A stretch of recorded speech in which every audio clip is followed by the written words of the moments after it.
Register. So welcome back, Register. Good to be back. Got a good series now in this one here.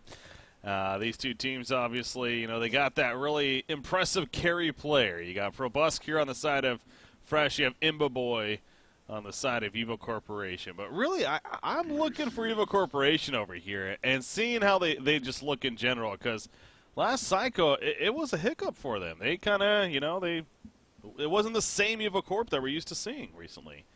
Yeah, same within time to win, too. They kind of lost their footing for a little while, and hopefully they pick it up. I mean, they showed some promise against in the series against Complexity, but they just, couldn't, quite finish it here. But this draft has looked pretty interesting so far. Yeah, we got, let's talk about it here. We got the initial bans of Clanks, Tremble, Midas, Behemoth.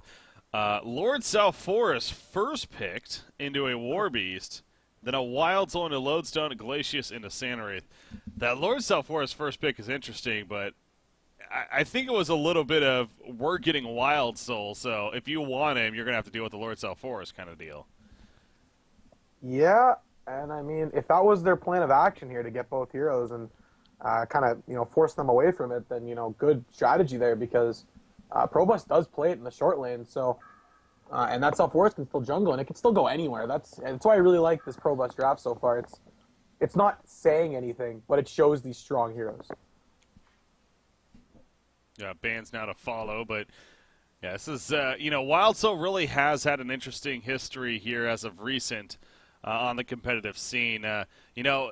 He's kind of like a deadlift a little bit in terms of just considered to be really, really strong, but deadlift is the win percentage isn't there to reflect that. Now, Yeah. Wild Soul is. Wild Soul, now I'm saying this kind of off the top of my head, but I don't actually know numbers to be fair, but I assume that they're actually pretty good for Wild Soul when it comes to winning games and doing well. So I think he gets that respect.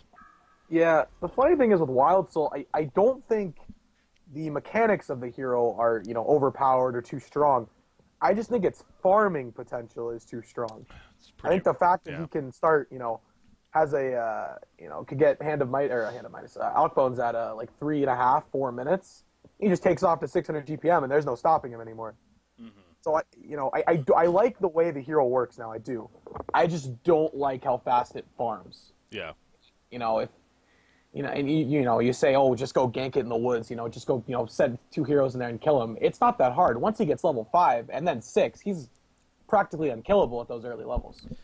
Yeah, it's been interesting watching him. There's no doubt when it comes to farm, it's pretty absurd. Now, I will say when it comes to his impact as far as late game, it's just weird. It's not that good. Okay, don't get me wrong. It's good. He does good damage, but it's not like you maybe think it would be. For some reason, it just doesn't feel like Wild Souls aren't this crazy endgame carry despite having so many slots as they do with the Boo Boo and himself. So he's not. He's a very good early game carry, but it's also the fact that he ramps so fast that early game. I mean, gets Alchemist Bones into an Abyssal Skull, and he's practically unkillable with Mystic Vestments the first 25 minutes of the game. Mm-hmm. So, yeah, but like you said, in my opinion, he does fall off a lot. Even though they do build his hero now instead of his bear like they used to do, he still he doesn't have that strong late game, even with all those items. And yeah, I do believe that is the downfall of the hero, but I mean, Probus has drafted around that. Like, their team early game can really fight, and they're going to make really good use of this Wild Soul where this Hellborn team picked Warbeast Sandwraith. What are they going to do to defend? There's just not heroes that can really put up with this. Yeah, this is a very passive lineup for Evo Corporation, because not only that, I mean, Empath throw it in there too. It kind of speaks for that. Now, I will say Empath Sandwraith combo is actually pretty strong and does allow for some early game presence with Sandwraith.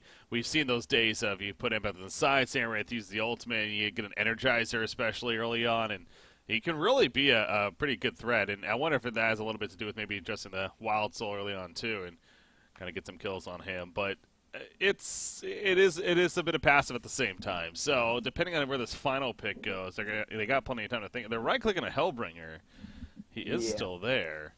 I would say that is the most The most effective choice. They need something to hold off these towers. They need some sort of early game potential here because they do still have a lodestone. So, and I mean, once Sandwraith does get his mock, he'll be effective. So yeah, I would like to see a Hellbringer here, some early, strong hero, and it should be Hellbringer. I think that's what they're gonna go with. All right. Yep. Well, I disagree, but it's not me drafting. Of course, Zane's an amazing. I'm not flaming, Zane playing Pharaoh. I'm flaming the pick. Just they're going to lose laning phase, and they're going to lose the mid game, and now they have to really survive until that late game, and I just don't see that happening in my eyes. It's actually going to be Embry playing the Pharaoh. Oh. Sure enough, yeah, that caught me off guard too. They have a lodestone. That's right. Okay. Well, all right. Even then, though. I guess, yeah, so, it makes even less sense to not take the Hellbringer here. I mean, Pharaoh against Fade, of course, is a good matchup for Fade, a good matchup for Pharaoh, but Hellbringer against Melee. Yeah, So, pretty good too. actually, Slosske's playing the Fade. Sasuke's playing the Fade here, so is this a... This is a second support Fade. But what is that? So are they jungling then, or are they... This is South Forest mid. Oh wait, and Wild Probuzka's Soul Wild support. Soul, yeah. So, okay. That really changed. All right. I mean, I really like this about teams. This was my big thing about 2-0, is they could all play so many roles, and I really like that they're kind of doing that right now. They're just swapping around their roles. They trust Loski on a Fade.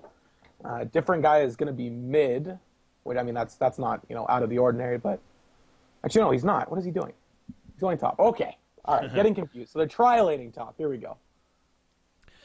We have seen Probuzk play a Wild Soul short lane before, actually. I'm blanking exactly like how it went for. I want to say it went pretty well in the end, but yeah, we're going to see it here, so we'll see how he does in this case. But yeah, that's definitely, I think we both just kind of assumed he'd play the puppet. They would have jungle Wild Soul, You got. I guess that means they wouldn't have really had a suicide unless they wanted to aggressive trialing with the puppet, which they could have done too. But anyways, the point is, they're not doing that. So they sign for the shortland Wild Soul here.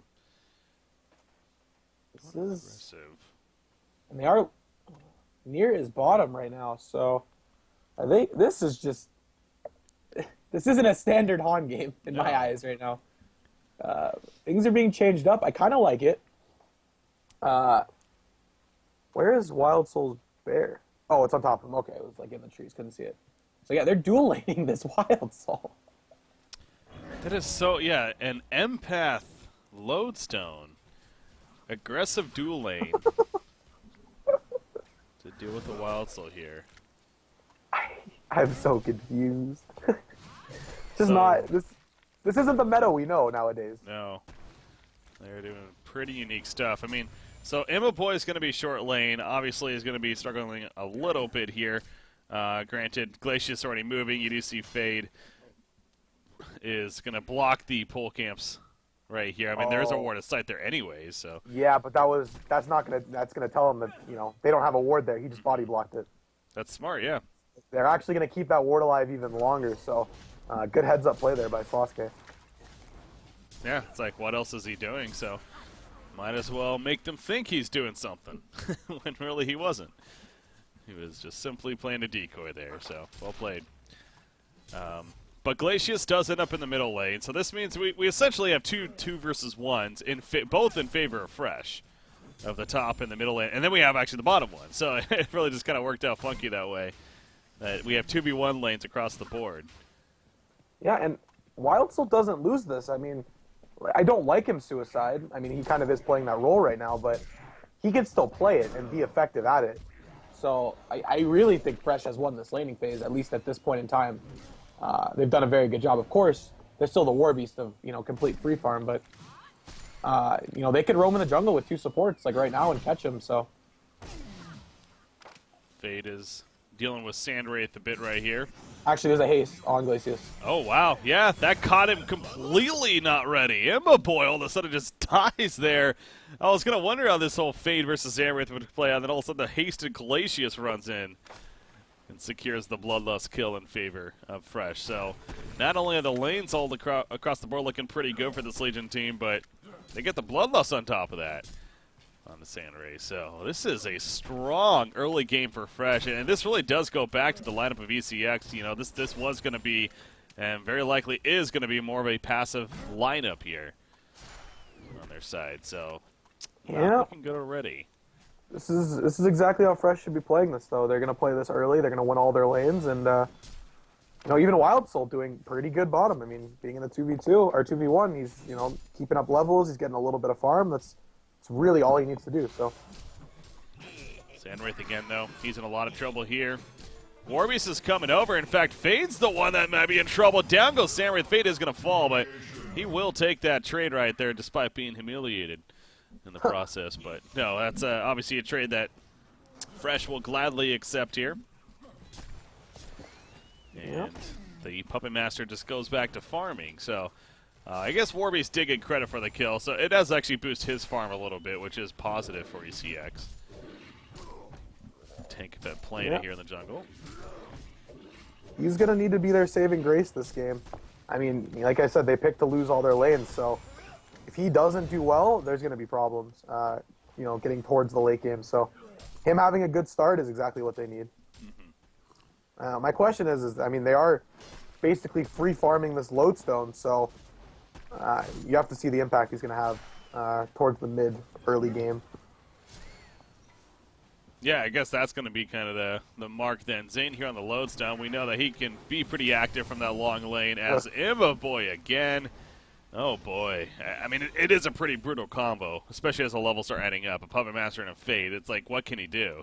The Desert's Curse doesn't actually really help him when he's just being locked down by stuns and crowd control. So, yeah, it's understandable that he's now died a third time, but it's like, what do you do if you're ECX here to respond to that?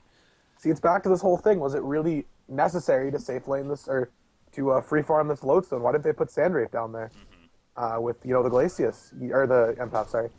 It just would have been a better play in my eyes. And Fade found Warbeast, but Warbeast has no ulti, so. Well, Fade found a Warbeast, but Warbeast attacks him a couple times, and Fade's like, yeah, I'm out of here. Yeah, okay, you win this fight. Not going to win that battle there, so this boxes him out. But Fade, he's obviously hunting around. He's going to pick up a, oh, it almost feels like he had a haste room, but no, those are the Striders that he just got. Actually, the health potion on top of that, so he's even got more mobility now. Is only level 3 still, so no threat of the Invis just yet. But now you look at Wild Soul, he's hit that level 5 mark, which is the mark of Swipe, and that means now his damage is going to be a little bit better. You see what he's doing with the, look at the bear alone. It's boxing out Lodestone by itself. So Probus is really showing off his micro right now, and I mean, farming while watching his, you know, it's as easy as a hero Wild Soul is, you know, microing it properly does still, you know, take some skill involved, and he's doing a very good job right now. Oh yeah, no, it's you could just simply, you know, do this whole click and drag and select them both and just attack, and that could work just fine for 90% of the cases. But yeah, you expect these next level players, and Provo's definitely one of those, to be able to individually control them, which will give you that slight edge, no doubt. I mean, it does give you a little bit of an advantage. So, Glacius, by the way, he's fine. Yeah. Pharaoh's the one that's dead here. I didn't catch that initially. Did Pharaoh actually initiate there? I'm going to assume so because his ulti's on cooldown. Yeah, see, I'm trying to wonder if he used a reaction to try to get away, or if that was him actually jumping in. But with Glacius being so low, I'm going to assume it was him jumping in. Okay, yeah. So maybe a little bit antsy there, but I mean, they need to make plays as a team. Now Wild Soul's going to take over the jungle. See, this is the big thing now is, he doesn't need to lane bottom anymore. He can do whatever he wants in the jungle, even take tripled ancients. So Probus did a great job bottom. And I mean, you see, compare Imba Boy to Probus. You know, they were in the same situation. And I mean, the GPM chart just says it all. Well, we got Puppet Master up here. He's different guys having a pretty good time. 350 gold per minute. He's 0-2. We saw against Complexity, he played the Puppet Master as well and managed to get, well, it's a little struggling far from that game, but managed to get the Assassin Shot and be pretty active. Obviously knows what he's doing with it, so this time around, get in the free farm here. And I guess he did against Complexity too. He just started getting killed. But so far, that hasn't been the case here. He's staying alive, and again, across the board, looking pretty strong for Fresh right now. The GPM chart's a good reflection of that. as it usually is. Ring of the Teacher just purchased by Wild Soul, so looks like that's going to be Probusk's direction here. They're gonna commit to him bot lane. They've sent 3 heroes down here. They need to kill him, but I mean, Probusk is playing so safe at this point. Yeah, he's letting the bear get all the creep kills, and he's just sitting very far back. So. Oh, he does have a ward. Oh, he saw all that. They have a ward right there. That makes sense too. He placed that ward a little bit earlier. Oh, they're gonna try to set up on Puppet now. And this kill will be a little bit easier. There's the ulti. He's dead. Now, I think you could argue that... Jeez. That face smash. Not to pick on Puppet Master there, but I think you could argue, you know, with this ward especially, seeing that gank attempt fail and fall back, that, you know, pushing as far as up he was with fairly blind vision. I guess he has this at the top rune area, but he could have maybe picked up on something there that, oh, you know what, they might be coming to kill me, but he didn't, unfortunately, and ends up getting killed there as a result. So obviously good roam from ECX, and that's any bit of positives like that they will take right now. Yep. Really this Fresh team is very scary early game, and you know, if they can get a couple picks and survive the early game, like I said, and work their way to the late game, you know, they have a chance. So anytime something like that happens, it's going to be beneficial to them. It's kind of funny. I was just talking about how he had free farm against Complexity last game, and then he started getting killed a bit, and you know, it almost could be a same trend here. He's now died once, and he's back up here, and you see the numbers for the Hellborn team. They're in a position to possibly try to kill him again, but he has played it very safe this time around, so maybe not going to happen here. Imba Boy is just suffering in this top. I mean, just picked up his boots, so really suffering. Not even level 6 yet. And Glacius is top lane this time around. Yeah, there's a safety net as well, so has that rev ward actually seen if there's a ward of sight behind the tower. Turns out there's not, but we definitely have seen that plenty be the case, so. Oh, if Southwest is going to kill him, he's dead. God, he survived a while there, but yeah, eventually the damage came out, the life tab, the Morcertis mud. Down he goes. Slotsky gets picked off bottom lane in the meantime. Fade found by Lodestone. Zane's going to get picked off, though. Yep, probably. So should end up a 1-for-1. Unless Lodestone Blood Chalice, Rocket Drill. Oh, what a play from Zane.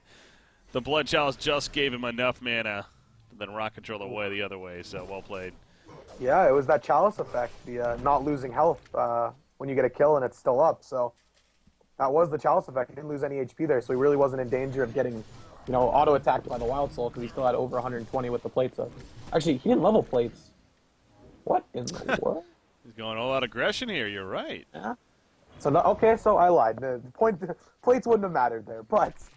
Well, yeah, I mean, he still had more HP. I mean, when you think of the lanes, again, it was a 2 versus 1. He was essentially kind of playing a farming Lodestone there at the bottom. So not going plates, it kind of makes sense.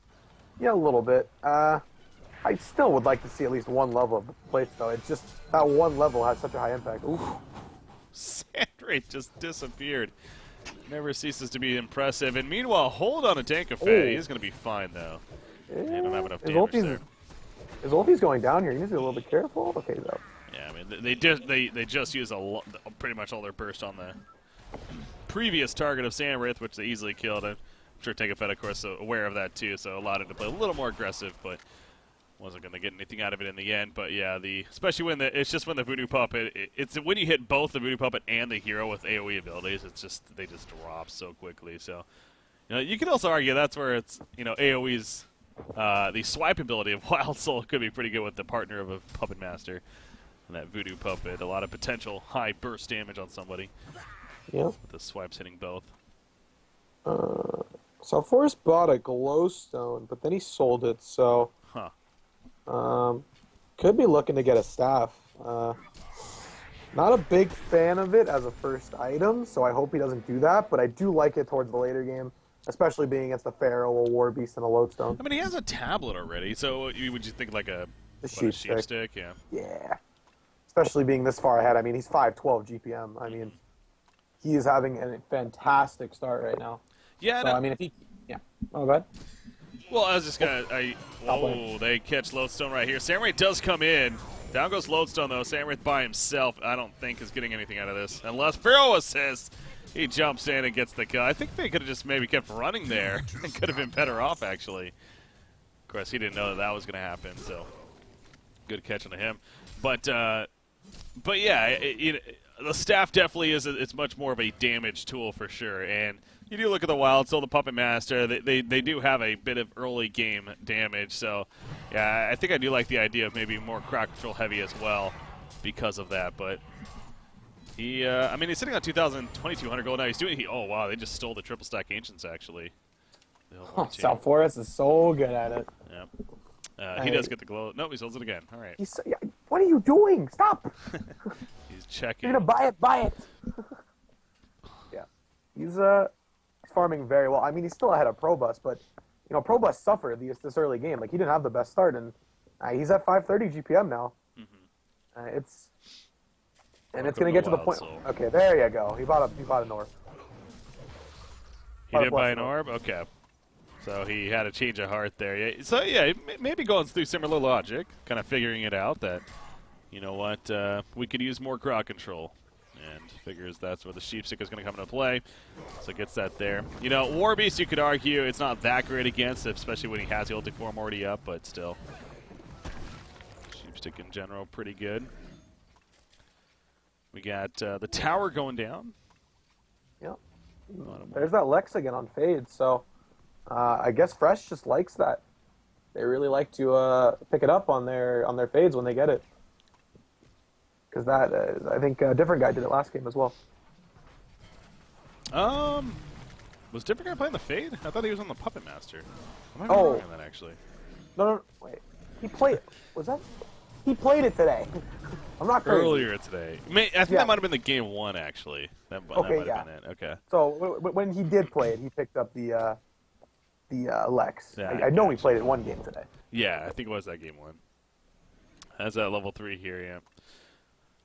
Both like it, and it's good to see. I think it is an item that maybe just doesn't get enough attention.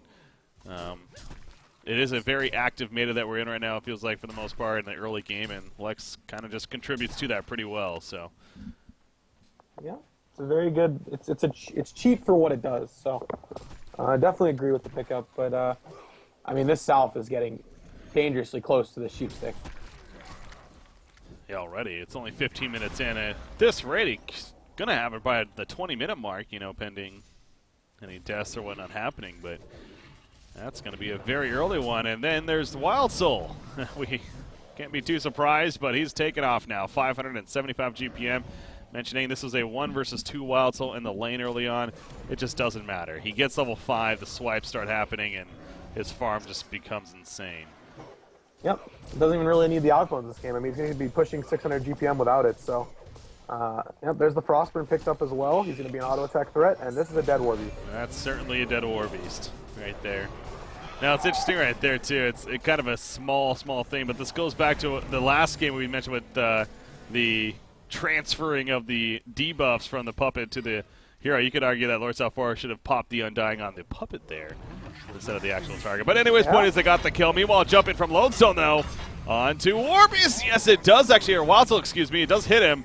And now he is in trouble, caught in the mummy walls. Can he survive this? A lifesteal. Look at the lifesteal. He's still alive. Finally, he goes down, but he takes Pharaoh with him, and he got the other softened up pretty well. Lord South Forest trying to finish off. Lodestone will do so. Warbeast does go down. A 3 for 1 exchange, actually. That lifesteal, though. Abyssal Skull on top of just the passive. Oh, is he going to... Sandwraith's going to die. Oh, my gosh. They catch Sandwraith, too. How did that... where was he? What was him boy? He was... I would ping it, but he was running past the Hellborn Ancients, and Glacius just... Glacius actually attacked the dragon, and the dragon started attacking Sandwraith. Wow. So, it was next level play. It was actually, I think that was actually his idea, because he did see the Q from Sandwraith, so I think he just assumed he was over there somewhere. Mm-hmm. And if the dragon's going to attack him, let him attack him. Well played, well played. And he ends up getting the kill onto him to finish it off. This lead is just insane, man. 16,000 gold, 15,000 experience. It didn't even feel like we had a this big of a lead at least, but it's there. The stats do not lie. in this case. And I think a lot of it, though, just comes down to the farm in general on the Hellborn side just isn't there, unfortunately. Santa Wraith, he did go the Soul Scream ring, the stats. It's understandable, but he needs so much more time. But again, it goes back to the draft. That's why it was stressed from the very beginning when the draft finished, and now this is not a hindsight. It's kind of happening as we almost maybe didn't expect, but it was one of the possibilities. Yeah, and I mean, I really would have liked to see the Hellbringer. Just what impact has this Pharaoh had in really this game? I mean, I think he got one pick off top, if I remember correctly, but I mean, what real impact has that hero had? Yeah, you're right. And, part of me wanted to. He is considered good against maybe like a War Beast for trapping him in there, but I was thinking maybe like with Wild Soul, but I don't know if that's even really that, because Wild Soul obviously has a range form on top of that, anyways. And he wants to man up on you. He's not afraid to sit in the middle of those mummy walls and man up on you. So I don't like being the negative Nancy, but this game's kind of a lost cause for them. There's really not much they can do. I mean, their Sandwraith is sitting at 180 GPM. And I mean, their War Beast, their secondary carry is 300. So as Sheepstick finished on South Forest at this point, he's 600 GPM. And I mean, even this Puppet, who's, what was their farmer in the beginning, isn't even the top farmer in the game. Yeah. Oh, and Fade sees all of this, and this is going to be bad. Oh, a 3-man stun? Well, I got 2, but the 2 important targets! Wow, talk about getting deleted. Sandwraith no longer there. Down goes Empath, and I was going to say, I think it's just pretty aware for the Hellborn team that this is an over and done game here for game number 1. So the burst too much, the early game just way too much. And draft, I honestly, that really was very well played by Probust there, not only on the hero, but just the draft as well, because